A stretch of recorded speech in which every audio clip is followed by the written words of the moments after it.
Hi, everyone. Thank you for joining us today at Contra Costa College's 50th anniversary lecture series.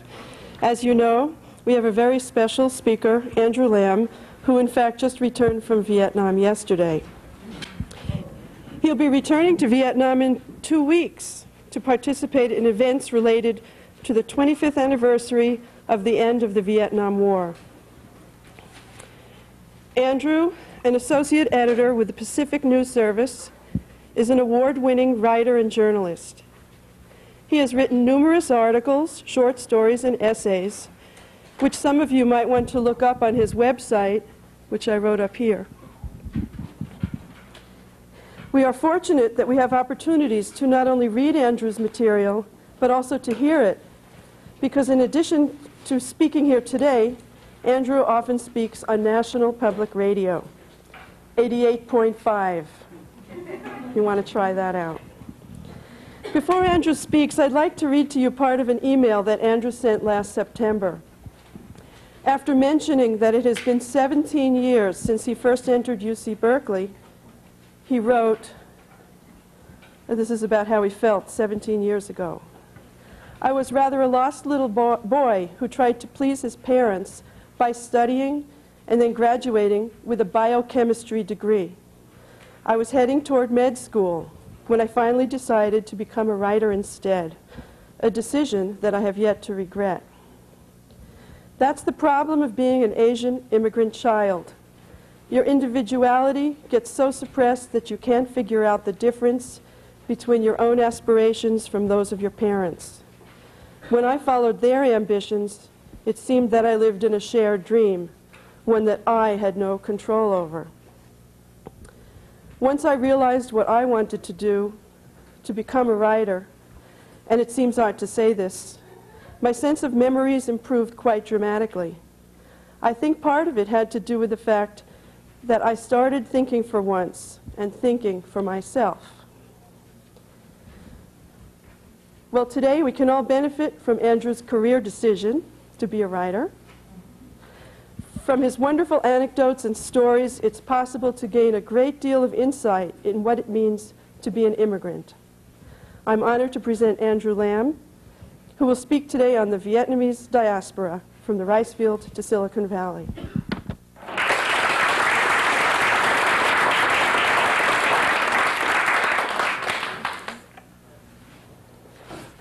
Thank you very much, Helen, for that wonderful introduction. Helen, of course, did mention that she was teaching ESL when I was a student at Berkeley, having flunked subject A going to college. In fact, I had to take an ESL course before taking a subject A class in Berkeley. So any one of you out there studying ESL, there is hope after all. You can become a starving writer like me. But I guess today I will talk about the Vietnamese diaspora since I was part of that whole experience. And I'm going to break it into 4 sections so that I remember what I'm going to talk about. So I'm going to write it down.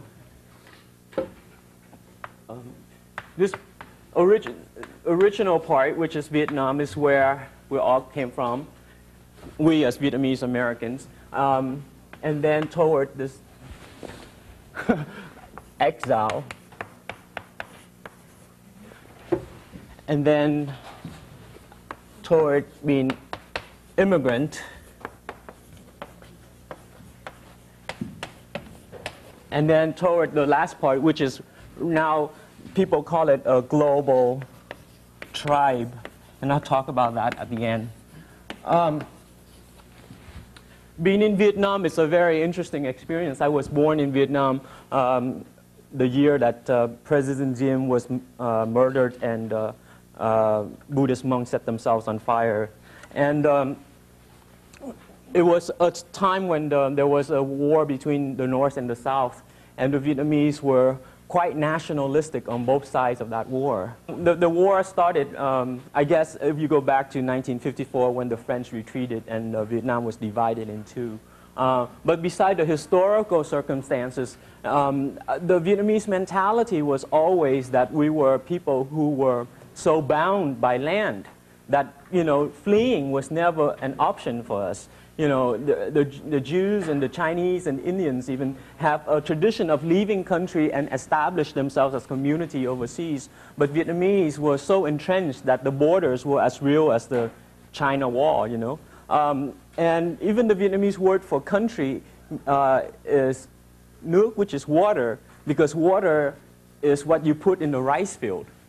So that's basically land and water put together becomes country. It's a very agrarian-based mentality.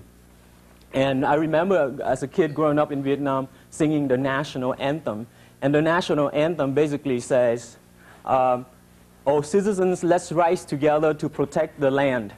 And if there's war, then we have to sacrifice ourselves, our blood, to avenge the lost land." There's always land, and the language of war is always related to protecting the land.